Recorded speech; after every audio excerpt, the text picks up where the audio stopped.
Alright guys, sorry about yesterday. I forgot to record that sound, but I'm going to talk through the problem we did.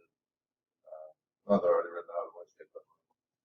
So, horizontal asymptote, what you're looking for here is the highest power. If the highest power is on top, there is no horizontal asymptote.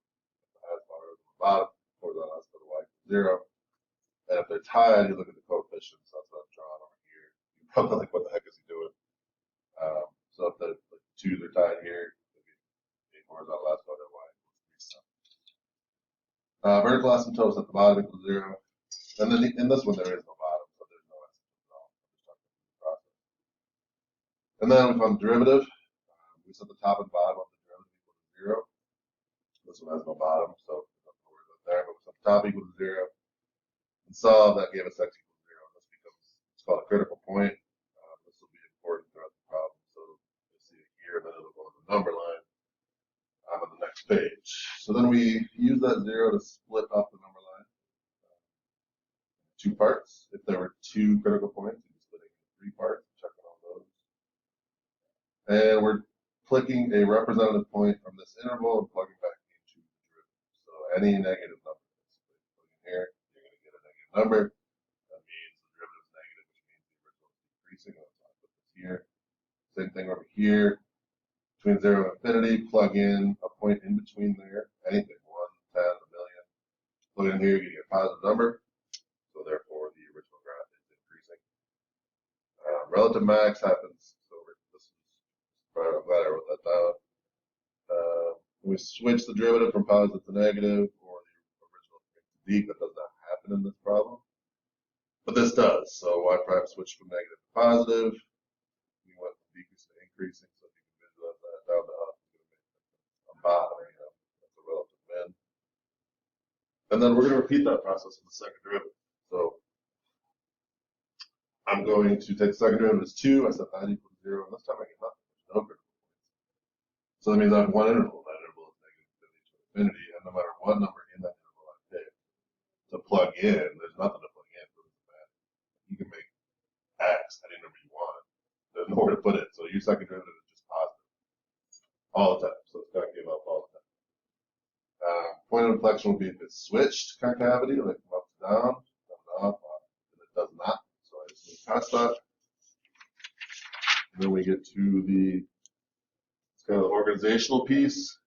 So I made this number line, I put my critical point on there, 0. On top, I'm just labeling is the original function decreasing or increasing. And I'm just looking back at the work on the previous page. On the bottom, I'm putting concave up or concave down. And then I look at this to figure out, okay, that's the shape. And this to figure out, okay, that's the shape. And then I put the point that I know from the front page on there. And I connect those shapes. Might not be that simple, but that talking through it is a little faster. Let me get to, what we did, number 6, I believe. Same thing here, and hopefully this will make more sense now that I'm talking through it. Higher powers on the bottom, so we have a horizontal asymptote to have y equals 0. Bottom equals 0 and x equals -2, so we have a vertical asymptote at x equals -2. And then we're going to take the derivative, so I rewrote this, because that's easier for me to take the derivative. But you can just use quotient rule too, that's fine. I get this as my derivative, but then I need to rewrite it so I have a top and a bottom, because my job is to set those both equal to 0, so I rewrote it like this. Setting the top equals 0 gives me nothing. Setting the bottom equals 0 gives me -2. Keep in mind x equals -2 is an asymptote. So you can't really have a point there, but it is a spot where things change, or could change. So now we're picking representative points from our number line, right? So anything over here, plug it in, you're going to get a negative number. Anything over here, if you plug it in, you're going to get a negative number. So it's decreasing there. You can't technically, so some people are like, why can't we write it like this? And the answer is because it's technically not decreasing at x equals -2, so we try to write kind of around the -2. Relative max, relative min. Well, nothing switches, so there's none of those. Second derivative. So I took the derivative of this, because in this form, that was easier for me in this form. You can do whichever you want. You can do quotient rule with this, you can do chain rule with this.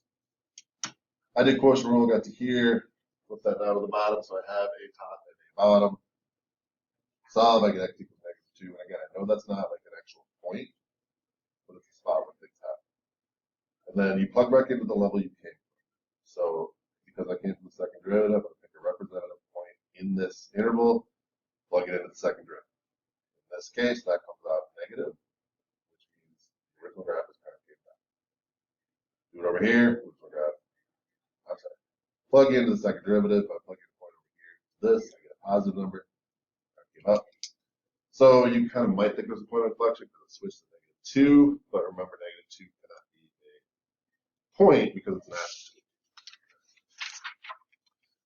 On my number line, first thing I do is put my asymptotes on there.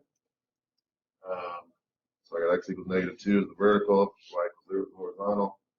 And then I just got to make sure I build my pieces around those, which hopefully you guys saw me yesterday, like showed you with the eraser. And like here's the wrong spot, but you're taking this piece, and you can't put it like up here because you'll crash through the asymptotes. So you got to build around it. Hopefully that helps. Please let me know if it does not, and if I can answer any other questions.